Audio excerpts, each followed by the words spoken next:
Jim Harbaugh's return to the Michigan sideline saw the Wolverines get back to doing what they do best. From LA to Piscataway, all Big Ten all year long. This is Big Ten 10. The first half of this game didn't surprise me, and it certainly shouldn't have surprised you at all. Right, when you take a look at early in the season, the first 3 games of the year, kind of a weaker non-conference schedule, softer non-conference schedule that Michigan played, and then of course you got the rotating head coaches, so you got Jim Harbaugh back on the sidelines for his first game in Ann Arbor this season, getting back into the swing of things. And then you've got a sizable step up in competition going from the East Carolinas, the UNLVs, the Bowling Greens of the world, to someone like Rutgers. Rutgers is a solid Big Ten football team, and this being a one-possession game at halftime should not have surprised anybody. You know what else shouldn't have surprised anybody? The way Michigan ended up playing in the second half and the end result of this football game. Let's break it down a little bit. Rutgers is a solid team, folks. That's what I want to say. Greg Schiano is building this team kind of a lot like Jim Harbaugh has this team. They're tough on the interior, they run the football, they're physical, and they play good defense. It's just there's a huge talent discrepancy between these two teams, and you really saw that, okay, because when these two teams match up on the field for 60 minutes, okay, these two teams might play tight like they did in the first half, but talent eventually is going to win out, and that's exactly what happened, right? Michigan has more talent in the backfield. They've got more talent at quarterback. They've got better players on defense. Although these teams may look similar in terms of philosophy and the way they want to do things, it's just there's way too much talent for the Wolverines, and you definitely saw that here in this football game. When Michigan sells out on the run the way they did, it's going to be difficult for a team like Rutgers with the personnel like Rutgers have to have success. Now, I will say this. I saw some things from Gavin Wimsatt that I really maybe haven't seen a lot of in his career there. I thought he was able to make some pretty good throws. I mentioned the Wolverines selling out on the run game. There were passing opportunities open. In the first half, 6 pass attempts to 15 rushing attempts. And though Gavin did a good job completing passes in the first half. But when they went into halftime and they saw Michigan sell out on that run game and they just couldn't get anything going in that run game, they said, we got to change things up. And boy, did Rutgers change things up in the second half, right? In the third quarter, they threw the ball 12 out of their 13 plays. Common on guy was nowhere to be seen in the run game in the second half, in that third quarter, going into the fourth quarter as well. They said, if we want to get back into this game, we got to try to throw the football down the field to try to make plays. That's what they did, and I thought Gavin made some decent plays down the field. Like I said, the talent discrepancy is eventually going to show up, and that's eventually what happened, right? Gavin's not going to be able to move the ball up and down the field all the time against this Michigan defensive line, this pass rush, against this Michigan secondary.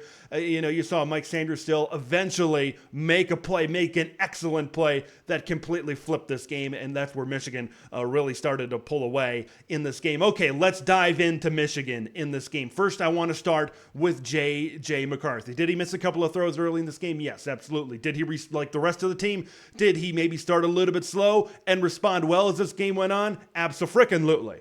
Right, JJ's still a great quarterback, and I can talk about his throwing ability till I'm maize and blue in the face. But I want to talk about the one part that really stuck out to me in this game and continues to stick out to me that really continues to make this offense and J.J. McCarthy dangerous, and it is his running ability.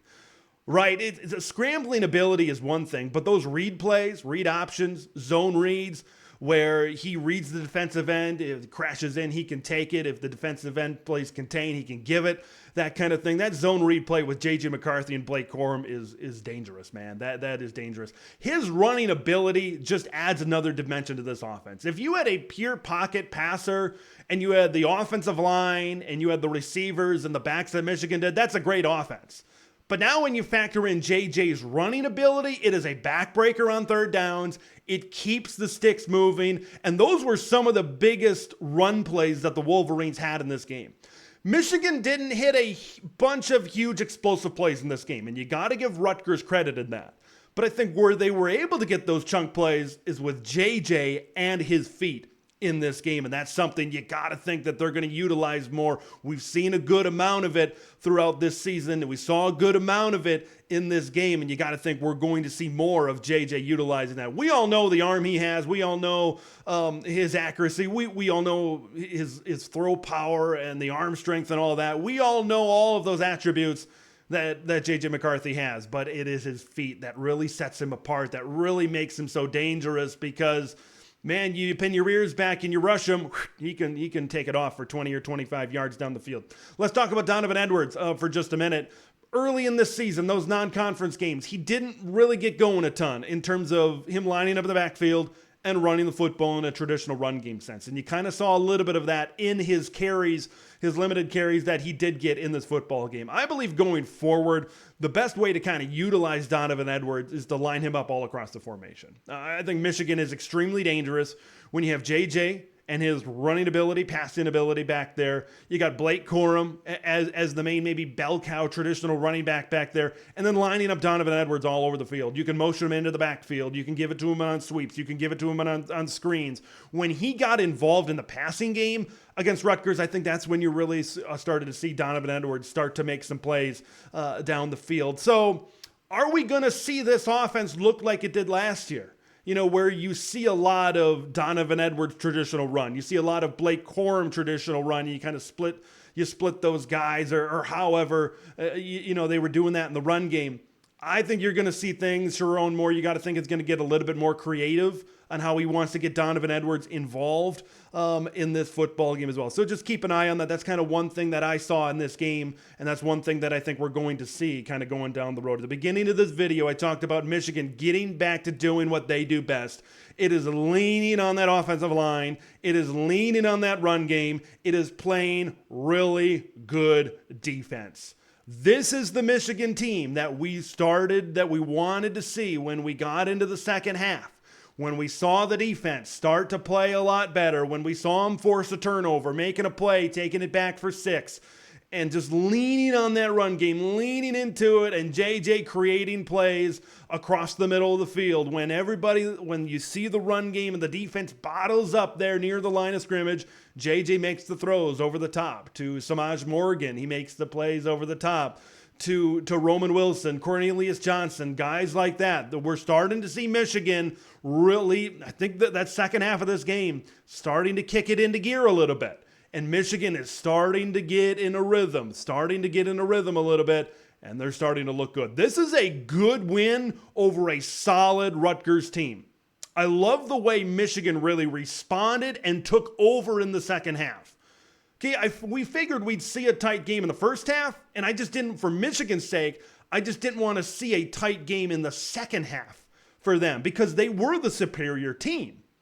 And maybe some tendencies that we saw, turnovers, things like that, in the first 3 games, maybe those could have creeped up, but they didn't against a good team like the Rutgers Scarlet Knights. I want to hear what you guys think of this game. Do you think Michigan is starting to put it together? Are they looking like the number 1 team in the country? Leave your thoughts in the comments below. We'll see you in the next one. Thanks for watching Big Ten Ted, where it's all Big Ten all year long. Make sure to like the video to spread the word of Big Ten Ted to the masses, and subscribe to the channel for updates on Big Ten content that drops every day.